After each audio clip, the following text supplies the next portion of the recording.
Team 5 forecast with Chief Meteorologist Harvey Leonard. All right, we consider meteorological winter to be December, January, and February, but astronomically, winter is going to start Sunday, December 21st. And a little bit fitting, there could be a little bit of snow in the air and maybe a little bit on the ground around the region at that particular time. Right now, it's clear with great visibility in Boston. It's 29, though it is chilly. Light northwesterly wind at this hour, generally in the 20s. You have to go down to the Cape to see temperatures slightly above freezing at this time.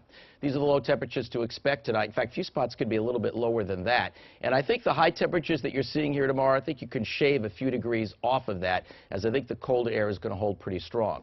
Right now, we've got that cold northerly wind. It's helped the skies to temporarily clear around Boston. But look at the cloud bank that's just offshore. All that has to happen is the wind shift to the northeast, and that will happen tomorrow, and then the clouds will come rolling in with enough moisture to support either some flurries or some light snow that could break out as early as tomorrow afternoon and especially tomorrow evening and tomorrow night. Now, this is our computer model, one of them that's kind of showing it to be warm enough to be raining in Boston. I'm not buying that. I think it's going to be cold enough to actually be snow in Boston, perhaps right along the waters of southeastern Mass and most especially the Cape. The light precipitation may mix with rain down there, but I think here and around Boston you can expect some snow out of this. So this could continue off and on as light snow and or flurries overnight tomorrow night and at least into, if not through, Sunday morning, and then it'll tend to lift north and weaken after that. One of our computer models suggesting that really south of the Mass Pike, not much happens in terms of accumulation. That's 1/10 of an inch, 1/2 an inch, 3/4 of an inch,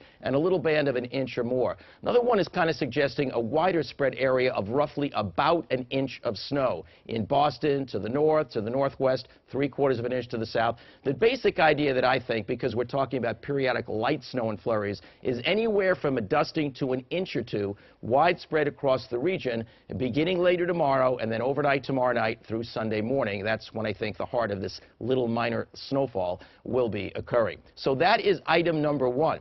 Item number two, also very light precipitation, perhaps overnight Monday night and Tuesday morning, late Monday night, Tuesday morning.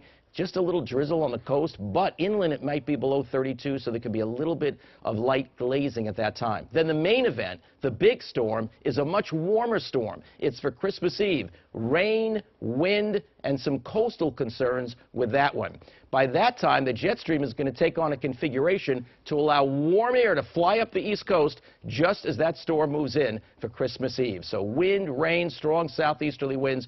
During Christmas Day, though, we should be drying out, still windy on the backside, not that cold, temperature around 40 degrees. So those are the things to watch. Late Monday night, early Tuesday, as I mentioned, let's go back to that one more time. This is what we're really talking about. We're talking about a storm that's going to produce, well, maybe we're not going to get there. So there we go. Anyway, check it out. There you see Monday, late Monday night, early Tuesday, as I mentioned. And then for Christmas Eve, meaning developing during Wednesday and continuing into Wednesday night, the rain will get heavier, the wind will pick up, could even have some minor wind damage with this, and we have to watch the coast as well, as some coastal flooding is possible. Not great timing right around Christmas Eve, but as I said, Christmas Day should dry out rather nicely. We'll